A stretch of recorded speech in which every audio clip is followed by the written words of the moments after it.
During surgery, I felt love. I assumed I perished on the operation table. The second thought in my analytical science mind was, so wait a minute. If I died, what's all this? Because first of all, I don't believe in anything. Second of all, my parents told me that you're going to go to hell because you're an atheist. Now I'm not experiencing either one of those. And that's when I started to wonder what was going on and why I was here. I wondered, but then I found the answer. This is your home. You're a part of me. You're a part of us. Welcome home. I lost it when it said welcome home because I recalled. I quickly realized, oh my God, that life that I had on Earth was just an illusion. That thing that I was doing down there on Earth was really just a temporary state. I'm Nancy Ryan. I was raised on a small family farm in cornfields in northwest Chicago. I was a strange kid. I was highly spiritual. I noticed that spiritual presence everywhere. Since my family was Catholic, they looked at me funny when I said, oh my gosh, God's in the trees. Spirit is all around us. They were more than cafeteria or weekend Catholics. I remember when I was 15, when news reports about priests abusing children became common, especially in Chicago. I started questioning whether God exists then. This was all my imagination. By 16 or 17, I believed God didn't exist. If he existed, how could this happen? That sealed my spiritual departure. After earning several geology degrees in college, I became a materialistic, rational scientist. By my mid-20s, I was a determined atheist. After college, I worked for the Department of Energy in the Western U.S. doing scientific writing because I was good at it, and most scientists weren't. So I edited their journal articles and books, which kept me busy for the rest of my career. Before my mid-40s, I was 46 and lived in Boulder, Colorado. I was growing unsatisfied with my existence. Some things went wrong. After my marriage dissolved, I wondered what was next, so I looked for work. I believed what I needed was a new career, maybe in Denver. I took a week off work between Christmas and New Year's later that month. So I went for a bike ride to ride about town, drop off some stuff at the library, run some errands, and then go on a trail ride. After entering a traffic roundabout, my bike lane disappeared and the road narrowed. I rode gingerly into it and eased my way in, seeing that traffic was coming in from my right, from the highway, into this traffic circle, and it appeared like they were slowing down at the last minute. Instead of stopping, the lead SUV accelerated. I was in a difficult place since I was right where she was coming in, and I could only reach out instinctively. I have no idea what happened from my hand out to her car hood. I flipped off the bike, climbed onto her car hood, and saw her texting. She kept driving while I pounded on her windscreen. I couldn't hold on since she didn't see me standing in front of her. The hood of her vehicle was so slick that I fell down, desperately trying to grasp onto something, but I couldn't, and I hit the pavement, heard my helmet crack, and she was over me.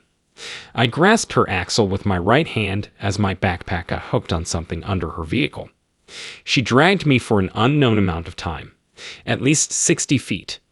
Finally, the truck driver behind her saw what was happening, got around her, drove around the traffic circle the other way, and stopped in front of her. I owe him my life. After she stopped, I tried to get out from under the car. I got to the point where my shoulders were out from under her vehicle, and a woman came up and said, I'm a nurse. Just stay where you are. I thought, what's the big deal, you know? I'm just going to get up and walk away. She said, no, you were just you're in a serious accident. I just need you to stay on the ground. When the paramedics came, they were trying to figure out what happened. I shouted when one of the guys touched my neck. It hurt so much. I understood I was in serious trouble then. They took me to the trauma center. My skull, collarbone, and 5 ribs were broken. I also collapsed a lung, but my neck and back were worse. Every spinal mechanism was affected, with substantial damage to my neck and lower back vertebrae, the doctor said. So a surgeon was sent in to clean up the fractured bits and install titanium rods on either side of my spine. 3 days after the accident, this surgery was set for Monday. Before the procedure, my biggest concern was death. It rendered me emotionally paralyzed. At the surgery, I was horrified and almost thought I wouldn't survive. The anesthesiologist approached as they wheeled me into the operating room and placed me on the table. After 3 seconds of anesthesia, I drifted off. I woke up in the recovery room after earlier procedures that turned everything gray, but this time was different. I felt more conscious than ever under anesthesia as I dozed off, realizing something was wrong. A meadow-like hillside with low grass and flowers greeted me. From here I could see sweeping mountain ranges. I thought it was a surgery-induced vivid delusion. The initial feeling was great tranquility, like standing in front of a warm hearth and having the heat envelope me. With this came a deep sense of acceptance and unconditional love. This strong moment made me realize something was wrong. I thought, "Oh my God, I must have died." My analytical mind appeared shortly after this realization. This experience, if I died. Never believing in an afterlife, my upbringing said atheists go to hell. I was in neither situation. This bewilderment increased my curiosity about what was happening and why I was there. I wondered why I was here, and an unexpected response came. I heard, "This is your home. You are a part of me, a part of us. Welcome home," and was overcome with emotion as memories flooding back. Oh my God, I realized my earthly life was a dream. That thing I was doing on earth was transient, and this is genuine. It was evident. I suddenly saw someone emerge from the gloom. She was ethereal, somewhat human, and had long hair, but I never saw her face since it was about me learning what I needed to learn. She stated so. She said, "It's time for you to learn what you need to learn in order to go back and make your life one that would be worth living." Whoa, I'm not going back. You kidding me? I don't want to go back there, and I don't remember agreeing to go back. She said, "Well, you've already agreed to go back." I said, "I was kind of going back to my younger self when I was kind of a pain to be around with my parents, as I was always challenging them." She said, "Well, you did that before you were born into your life. Let me show you."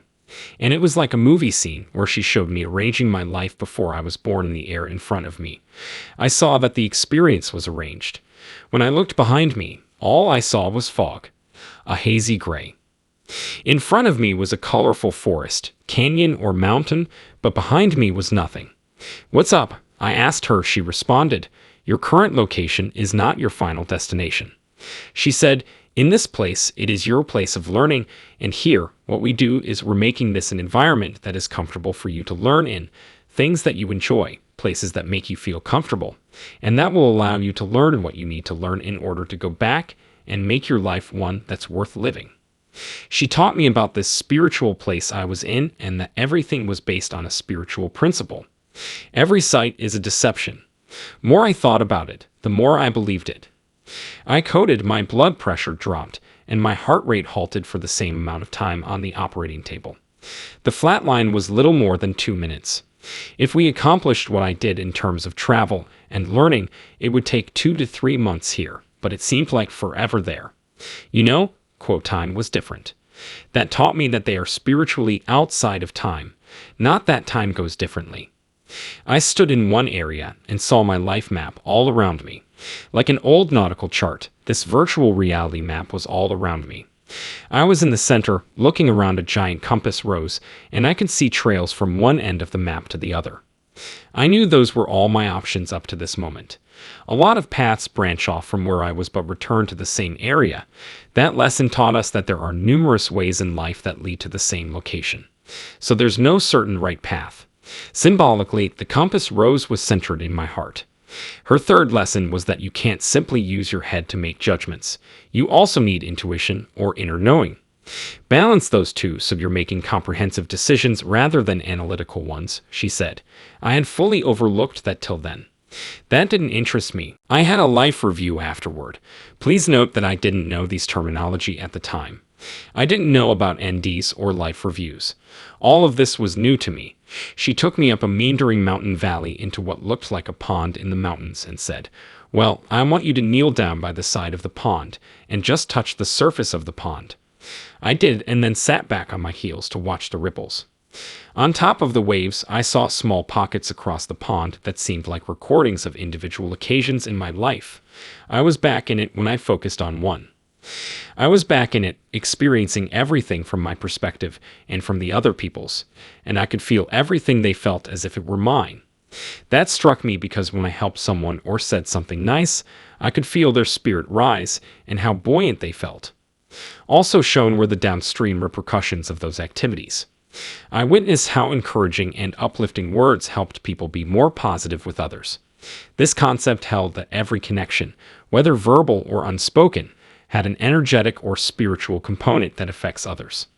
Everything you do matters. Thus, be more aware of your impact. On the other hand, I learned from my mistakes. I fought with my younger sister as a teenager. As kids, we fought like cats and dogs because we disagreed. I loved her, but we didn't get along. I suppose I was 17 and she was 14. I spoke something unpleasant to her without thinking. It was merely to get her off my back. I was tired of fighting, so I said something foolish and mean. There was no reaction from her, save she left.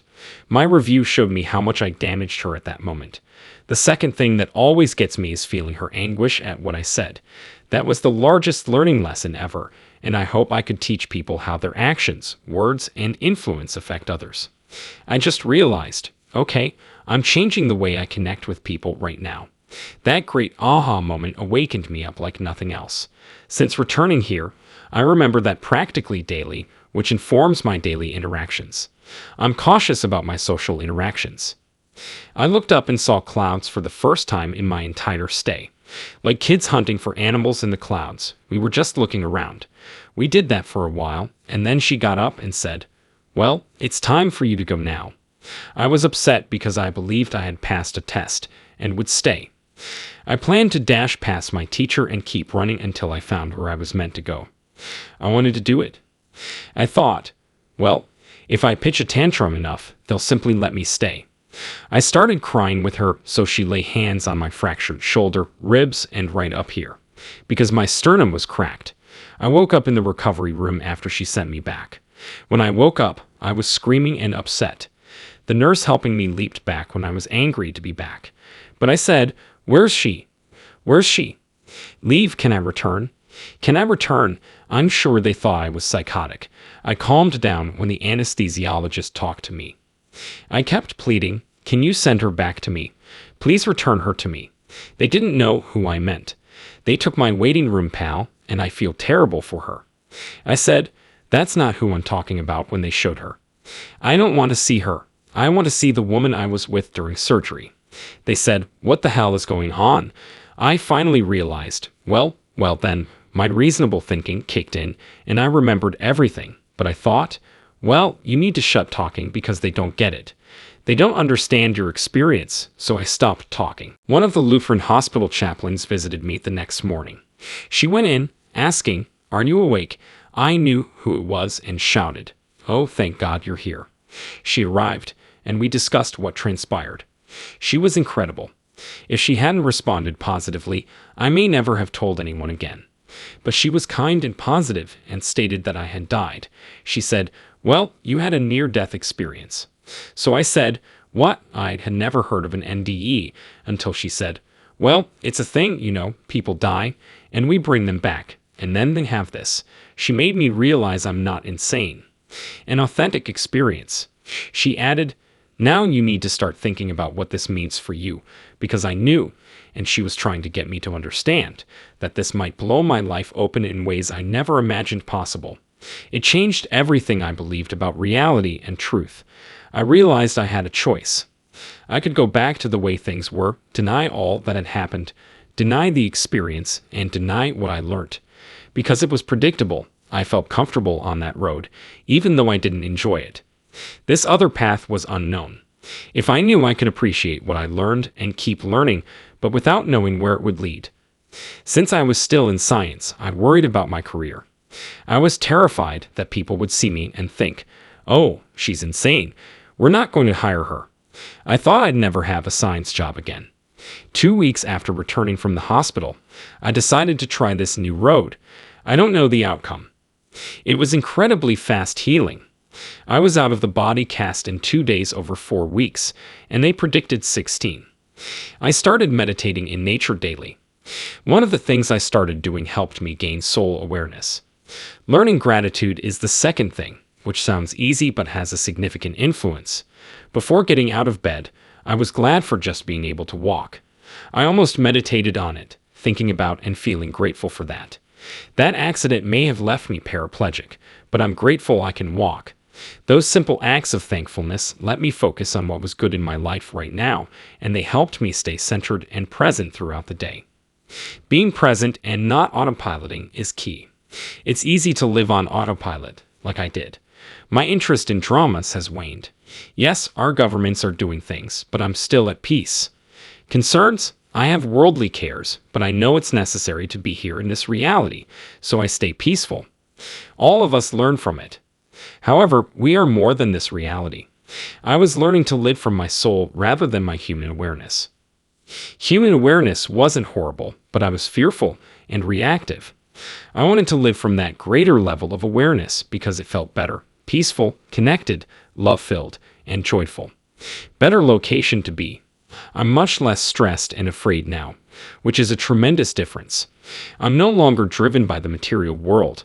I know there's a broader picture for the world and every one of us. My fear of dying kept me small and sheltered, preventing me from completely living. It's appropriate for some people and periods in our life to make decisions based on fear, but I think they're limited. When I deal with clients individually, I aim to help them make decisions from a position of strength, trust in themselves, and compassion or love, rather than fear of others' opinions.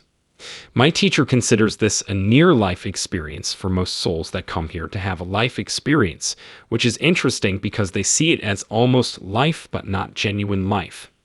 Everyone coming for this near-life experience has a different cause. Some come to acquire certain lessons, but many come to experience things unique to our physical existence or difficult to experience elsewhere. To have a family or raise children, many people travel here because heaven doesn't allow birth. This physical reality is a crucible where we can learn a lot quickly. The hardest part is choosing what to learn here. People have several motives, but one main goal is to learn how to be present in this environment and yet love and care for others, not just our family. This is our common goal. Good night.